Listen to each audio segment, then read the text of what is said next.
Hello everyone, my name is Muskan. I am a legal intern at Lex Cricket Company. So today's topic of discussion is directive principle of state policy. So let's proceed with our topic. Article 36 to 51 under Part 4 of Indian Constitution deal with directive principle of state policy. They are borrowed from Constitution of Ireland, which had copied it from Spanish Constitution. This article will solely discuss the directive principle of state policy, its importance in the Indian Constitution, and the history of its conflict with fundamental rights. What are directive principle of state policy? The Sparrow Committee in 1945 suggested two categories of individual rights, one being justiciable, the other being non-justiciable rights. The justiciable rights, as we know, are the fundamental rights, whereas non-justiciable ones are the directive principle of state policy. DPSP are ideals which are meant to be kept in mind by the state when it formulates policies and enacts laws. There are various definitions of directive principle of state which are given below. They are an instrument or instructions which are enumerated in Government of India Act 1935. They seek to establish economic and social democracy in the country. DPSPs are ideals which are not legally enforceable by the courts for their violation. Directive principle of state policy classification.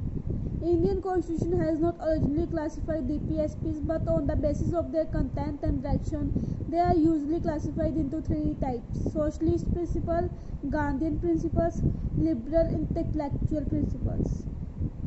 Definition of socialist principles. They are the principles that aim at providing social and economic justice and set the path towards a welfare state. Under various articles, they direct the state to Article 38, promote the welfare of people by securing social order through justice, social, economic and political, and to minimize inequalities in income, status, facilities and opportunities. Article 39, secure citizens. Right to educate means of livelihood for all citizens. Equitable distribution of material resources of community for the common good. Prevention of concentration of wealth and means of production. Equal pay for equal work for men and women. Preservation of health and strengthening of workers and children against forcible abuse. Opportunities for the healthy development of children. Article 39A, promote equal justice and free legal aid to poor. Article 41, in case of unemployment, old age, sickness and disablement, secure citizens. Right to work, right to education, right to public assistance. Article 42, make provision for just and human conditions of work and maternity leave. Article 43, secure a living wage, a decent standard of living and social and cultural opportunities for all workers. Article 43A, take steps to secure the participation of workers in management of industries. Article 47, raise the level of nutrition and the standard of living of people and to improve public health. DPSP Gandhian principles. Definition. These principles are based on Gandhian ideology used to represent the program of reconstruction advocated by Gandhi during the national movement. Under various articles, they direct the state to Article 40, organize village panchayats and endow them with necessary powers and authority to enable them to function as units of self-government.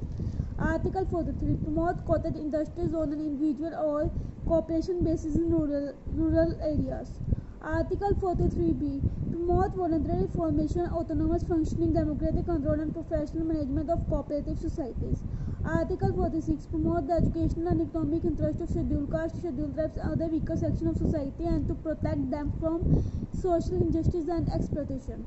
Article 47, prohibit the consumption of intoxicating drinks and drugs which are injurious to health. Article 48, prohibit the slaughter of cows, calves and other milk and raw cattle and to improve their breeds. Liberal intellectual principles. Definition. These principles reflect the ideology of liberalism. Under various articles, they direct the state to Article 44, secure for all citizens a uniform civil code throughout the country. Article 45, provide early childhood care and education for all children until they complete the age of 6 years. Article 48, organize agriculture and animal husbandry on modern and scientific lines. Article 49, protect monuments, places and objects of historic interest which are declared to be national importance.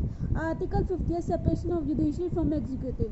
Article 51, promotion of international peace and security and maintain just and honorable relations between nations.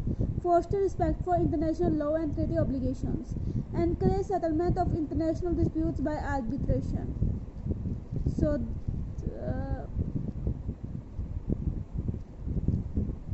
Facts about directive principle of state policy. A new DPSP under Article 38 was added by 44 Amendment of 1978, which requires the state to minimize inequalities in income, status, facilities and opportunities. The 86th Amendment Act of 2002 changed the subject matter of Article 45 and made elementary education a fundamental right under Article 21A. The amended directive requires the state to provide early childhood care and education for all children until they complete the age of 14 years. A new DPSP under Article 43B was added by 97 Amendment Act of 2011 relating to cooperative societies. It requires the state to promote voluntary formation, autonomous functioning, democratic control and professional management of cooperative societies. The Indian Constitution under Article 37 makes it clear that DPSP are the fundamental in the governments of country, and it shall be the duty of state to apply this principle in making laws. Criticism of DPSP. It has no legal force, it is illogical arranged, it is conservative in nature, it may produce constitutional conflict between center and the state. So that's all for today. If you like my video, do like, comment and subscribe the Let's Click YouTube channel. Thank you.